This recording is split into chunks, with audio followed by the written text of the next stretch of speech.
प्रिय छात्रों नमस्कार। एनसीईआरटी गणित कक्षा 10वीं में आपका स्वागत है। आज हम लोग प्रश्नावली 12.1 का प्रश्न क्रमांक 1 हल करेंगे। तो आइए सबसे पहले प्रश्न पढ़ लेते हैं। इसमें दिया गया है दो वृत्तों की त्रिज्याएं क्रमशः 19 सेंटीमीटर और 9 सेंटीमीटर हैं। उस वृत्त की त्रिज्या ज्ञात कीजिए जिसकी परिधि इन दोनों वृत्तों की परिधियों के योग के बराबर है। तो यहाँ पर हमें ये सवाल दिया गया है और इस तरीके का प्रश्न यदि एग्जाम में आता है तो सबसे पहले हम वही लिखते हैं जो हमें दिया गया है। जैसे यहाँ पर हमें दिया गया है दो वृत्तों की त्रिज्याएं क्रमशः 19 सेंटीमीटर और 9 सेंटीमीटर हैं। तो यहाँ पर हमें त्रिज्याएं दी गई हैं 19 सेंटीमीटर और 9 सेंटीमीटर। तो आइए सबसे पहले हम लिख लेते हैं, यही से स्टार्ट करते हैं और हम लिखेंगे पहले वृत्त की त्रिज्या, और पहले वृत्त की त्रिज्या को हम r1 मान लेते हैं क्योंकि यहाँ पर दो वृत्त हैं तो दोनों की त्रिज्या मिक्स ना हो पाए, इसलिए पहले वृत्त की त्रिज्या जो है उसे r1 मान लेते हैं। और जो कि हमें दिया गया है 19 और दूसरे वृत्त की त्रिज्या है 9।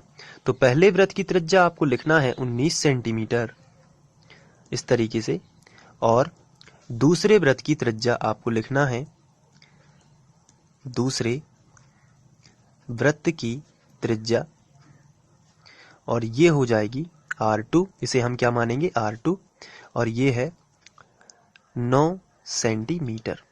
तो हमने सबसे पहले क्या किया है, इस क्वेश्चन को पढ़ के हमने जो वृत्तों की त्रिज्याएं हमें दी गई हैं उनको r1 r2 माना है, और पहले वृत्त की त्रिज्या हमने मानी r1 और दूसरे वृत्त की त्रिज्या r2 ले लेना है। इसके बाद यहां पर आगे पढ़ते हैं प्रश्न को। उस वृत्त की त्रिज्या ज्ञात कीजिए जिसकी परिधि इन दोनों वृत्तों की परिधियों के योग के बराबर हो। तो यहां पर कहा गया है दोनों वृत्तों की परिधियों का योग, लेकिन हमें ना तो पहले वृत्त की परिधि पता है ना दूसरे वृत्त की परिधि पता है। तो सबसे पहले हम दोनों वृत्तों की परिधियां निकाल लेंगे, फिर इनका योग करेंगे, क्योंकि क्वेश्चन में कहा है दोनों वृत्तों की परिधियों का योग। योग तो हम कैसे करेंगे जब हमें परिधियां पता होंगी, परिधियां पता नहीं है तो हम योग कैसे करेंगे, उनको जोड़ेंगे कैसे, योग यानी जोड़ना। तो सबसे पहले क्या करना है, आपको परिधियां निकाल लेना है, परिधियां निकालना है दोनों वृत्तों की। तो आइए हम लिखेंगे पहले वृत्त की परिधि। तो यहां पर परिधि का जो फॉर्मूला होता है वो होता है 2 पाई r, लेकिन पहले वृत्त है इसलिए पहला शब्द आया है हम r1 कर देंगे ताकि पहले वृत्त की ही त्रिज्या ली जाए। इसके बाद आगे बढ़ते हैं। 2 है तो हमने 2 लिखा, पाई का मान अभी नहीं रखते हैं, और r1 जो है वो 19 सेंटीमीटर है तो हमने यहाँ पे लिखा 19। आगे बढ़ते हैं तो यहाँ पर आएगा 19 दूनी 38, तो यह आ गया 38 पाई। तो ये है पहले वृत्त की परिधि 38 पाई। इसके बाद हम दूसरे वृत्त की परिधि निकाल लेते हैं, फिर हम दोनों का योग करेंगे। तो हम यहाँ पे लिखेंगे दूसरे वृत्त की परिधि, और दूसरे वृत्त की परिधि, तो वृत्त की परिधि तो 2 पाई r ही होती है, आप सभी जानते हैं, लेकिन दूसरा शब्द आया है इसलिए यहाँ पे r2 लगा देना है। फिर बराबर के नीचे बराबर 2 पाई का मान अभी नहीं रखते हैं, और r2 का मान कितना है 9, तो हमने यहाँ पे रख दिया 9। अब यहाँ पे गुणा इसलिए लगाया है क्योंकि कोई भी चिन्ह नहीं है। चलिए आगे बढ़ते हैं। 9 दूनी 18 पाई। तो ये हो गया दूसरे वृत्त की परिधि, और ये थी पहले वृत्त की परिधि। अब क्वेश्चन के अनुसार दोनों को क्या करना है, जोड़ना है, और एक नया वृत्त बनता है। यहाँ पर यदि प्रश्न की बात की जाए तो प्रश्न में लिखा है उस वृत्त की त्रिज्या ज्ञात कीजिए जिसकी परिधि इन दोनों वृत्तों की परिधियों के योग के बराबर है। तो उस वृत्त की जो परिधि है, उस वृत्त की जो परिधि है, फिर से आपको सुनना है, उस वृत्त की जो परिधि है इन दोनों वृत्तों की परिधियों के योग के बराबर है। यानी कि अगर इन दोनों को जोड़ देते हैं तो प्रश्न के अनुसार वो एक नया वृत्त बनेगा। तो हम वैसा ही लिखते हैं।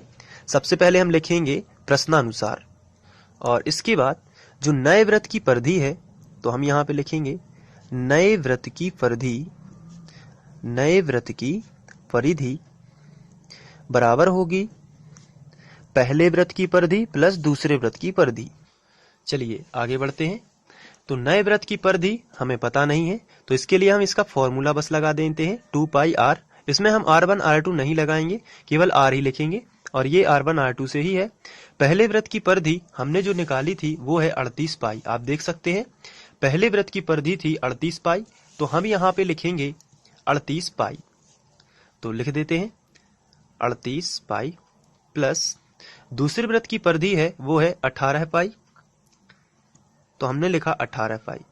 अब यहां से 2 पाई r हमने ज्यों का त्यों लिखा, 38 और 18 दोनों को जोड़ दिया, तो यहां से जोड़ देते हैं 8 और 8 16, 6 आ जाएगी, हासिल आ जाएगी 1, 3 और 1 4 और 1 हासिल की 5, और यहाँ पे पाई, तो 38 पाई और 18 पाई हो जाएंगे 56 पाई। यहां से हम पाई और पाई को कैंसिल कर देते हैं, तो आपको मिलेगा 2r बराबर 56, यानी कि r बराबर 56/2। r से 2 से कैंसिल करेंगे तो r का मान आएगा 2 दूनी 4, बचेगा 1, 2 अट्ठे 16, तो ये आएगा यहाँ पर 28 सेंटीमीटर, क्योंकि हमें सेंटीमीटर में त्रिज्याएं दी गई थी, इसलिए r का मान आएगा 28 सेंटीमीटर। तो हम लिख सकते हैं अतः नए वृत्त की त्रिज्या 28 सेंटीमीटर होगी, इस तरीके से। तो इसे आप लिख सकते हैं, और इसके लिए मैं आपको पहला स्क्रीनशॉट या वीडियो को आप पॉज भी कर सकते हैं। चलिए आप यहाँ से लिख सकते हैं, या स्क्रीनशॉट ले लीजिए और इसके बाद ये लिख लीजिए और फिर ये लिखिए। तो ये आशा करता हूँ कि आप लोगों को ये समझ में आ गया होगा। Thank you.